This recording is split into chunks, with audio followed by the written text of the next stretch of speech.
Welcome to the final part of this video series on making a coffee table using Chinese interlocking joinery.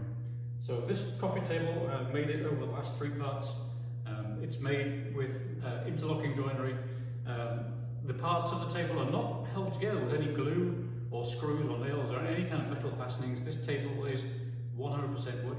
And to prove that this table is held together without any fasteners, I am now going to dismantle it using only this mallet, maybe a couple of pieces of wood.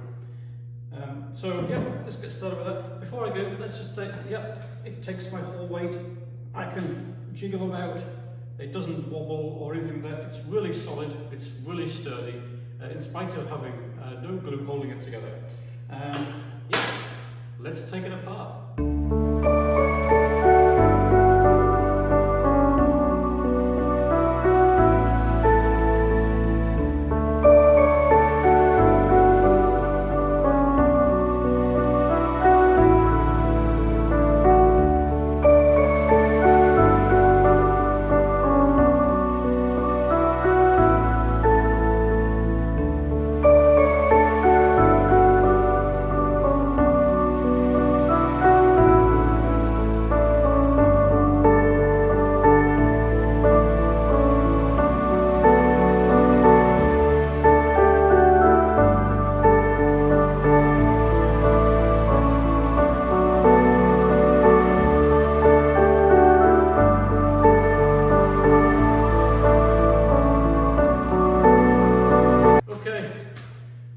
Just like what you get from IKEA, except this has no metal fastenings.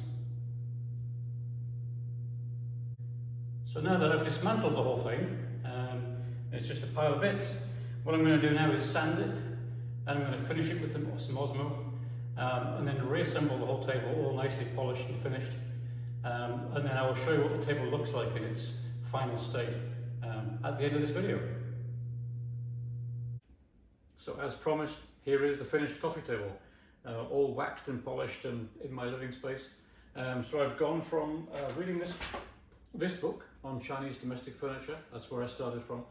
Actually, I watched a YouTube video before I bought the book. Then I made this drawing of the table, which looks somewhat like the table. It didn't turn out exactly like that, but it's pretty close. And then I made this mock-up of what the joinery was going to look like.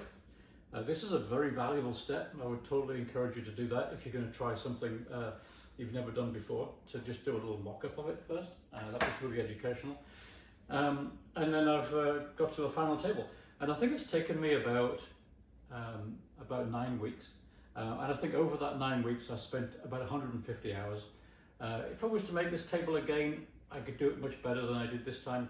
And I think I could also do it probably less time, maybe about 100 hours though still. So if you're interested in doing this kind of a project, it requires a lot of patience, it requires a lot of time. You can't rush it. Any kind of rushing or being impatient will result in frustration for sure. You have to allow for the fact that it's going to take a very long time, and just be patient with it. Anyway, I hope you've enjoyed watching me make the table. I've certainly enjoyed making it. I think I have a table which I'll be able to treasure for the rest of my life. So I will leave you with a few photographs of some close-ups so you can see some of the joinery. Thank you for watching. See you next time. Bye.